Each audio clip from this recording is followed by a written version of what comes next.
Hello and welcome to Palace Intrigue. I am your host, Mark Francis. Meghan Markle's latest Netflix venture with Love Meghan is set to premiere today, marking a new chapter in her post-royal career.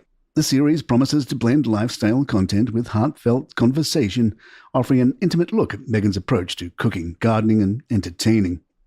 Described by Netflix as reimagining the genre of lifestyle programming, the show will feature Meghan sharing personal tips, engaging in candid discussions with friends, and demonstrating how to create beauty in everyday moments. The Duchess will host guests in the kitchen, garden, and beyond, rolling up her sleeves for a hands-on experience. The teaser revealed a star-studded lineup including Mindy Kaling, who praised Meghan's cooking skills and described her visit to Montecito as perfect. Daniel Martin, Meghan's longtime makeup artist, Abigail Spencer, her close friend and former Suits co-star, Roy Choi, a renowned chef, and Alice Waters, a pioneer in the farm-to-table movement. The series consists of 8 episodes, promising a mix of entertainment, lifestyle inspiration, and Meghan's signature approach to hospitality. Meghan appears to be switching away from privacy mode when it comes to the children as we eagerly await her new series. The Duchess of Sussex offered a rare glimpse into her family life, sharing a heartwarming video of Princess Lilibet playing a board game with none other than tennis icon Serena Williams. The clip, posted to Meghan's Instagram story on Sunday, features the 3-year-old enjoying a game with her auntie Serena, set to the smooth soundtrack of Bill Withers' Lovely Day. Meghan captioned the moment when the aunties come to celebrate and to play Love You at Serena Williams. Branding expert Doug Eldridge tells Fox News Digital, Hollywood is a town based on temperature, not talent. If the show is a success, this could be the moment of truth. If the show is a modest success, Meghan will return to relevancy in Tinseltown and the influencer opportunities will multiply. The problem with the influencer or reality television category is that it's often more fashion than style. Fashion changes with the season or trend. Style is enduring, personal, and doesn't fall victim to seasonal whims. Hopefully, Meghan can put her personal style and stamp on this, and in doing so, create some foundational scaffolding to rebuild her life and career. And to her credit, Meghan has never given up. Loss after loss, she's stayed in the fight.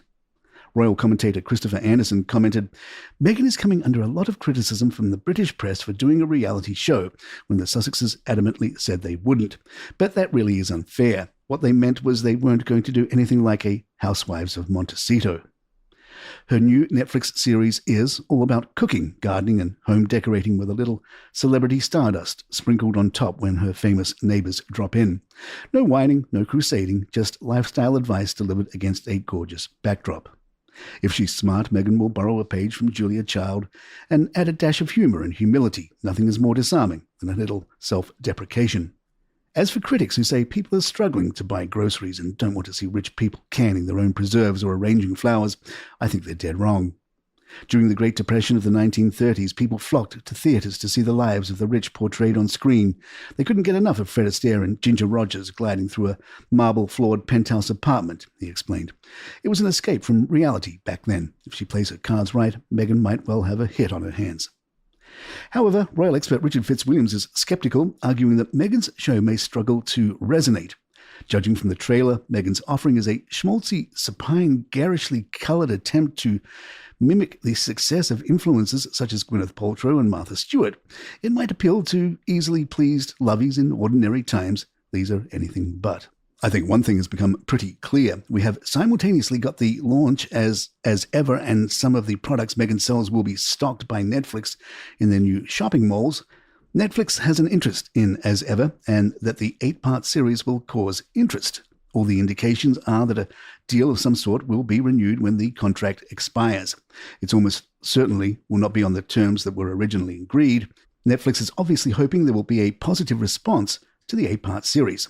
Royal commentator Jenny Bond was somewhat positive, telling the Mirror, first of all, there's very little in the media world that is original. And secondly, she started out as an influencer and a very successful one.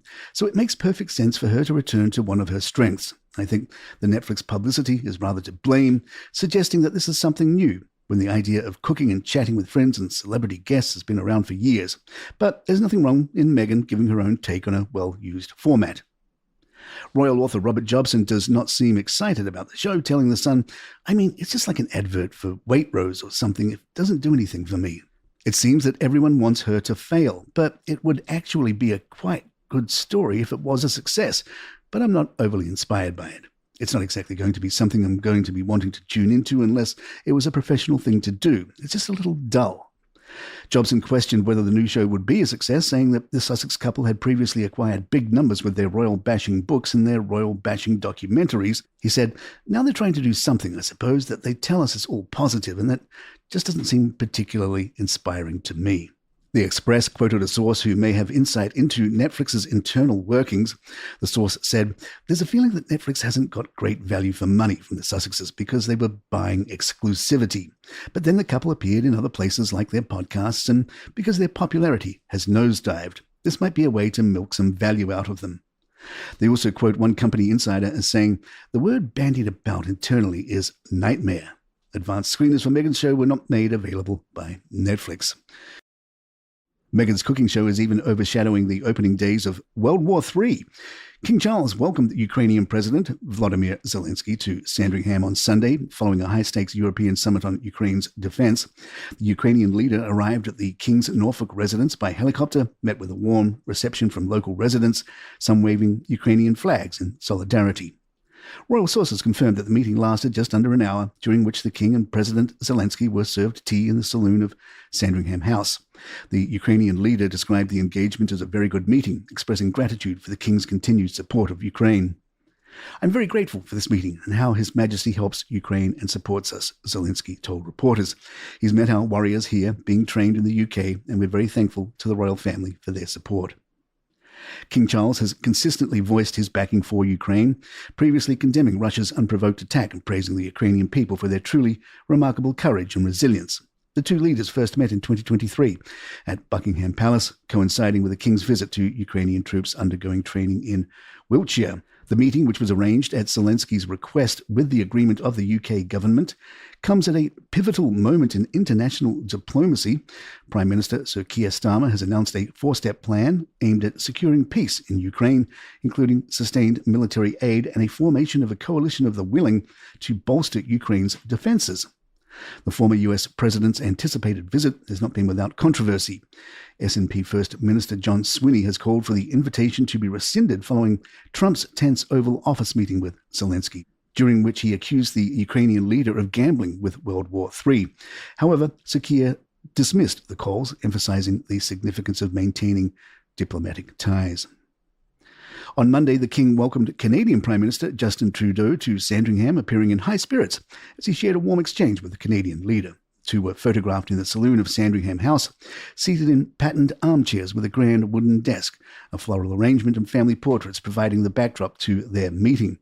Despite the mounting geopolitical tensions, the King and Mr. Trudeau appeared at ease, with the Canadian Prime Minister even clasping the King's hand in both of his, a gesture underscoring their familiar rapport.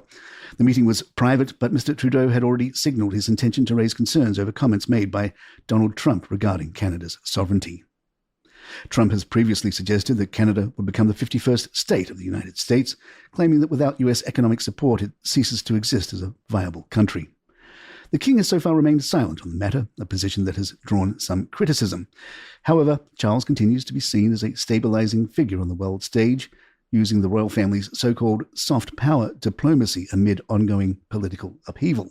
As international relations grow increasingly complex, the King's back-to-back meetings with world leaders reinforce his role as a unifying presence, balancing tradition with modern geopolitical realities. In other news, Meghan Markle, the Duchess of Sussex, has a new cooking show. And there you have it. If you'd like to email us, our address is thepalaceintrigue@gmail.com. Please follow us on Spotify, Apple, or the app of your choice, and leave us a review of 5 stars if you're really enjoying the show. Don't forget we have a new series out right now called White Smoke, The Path to a New Pope. Very timely and historical, cool look at the election process for the Pope. It's available now wherever you get your podcasts. It's called White Smoke, and it's from your friends here at Caloraga Shark Media. I'm Mark Francis. My thanks to John McDermott. This is Palace Intrigue, and good times.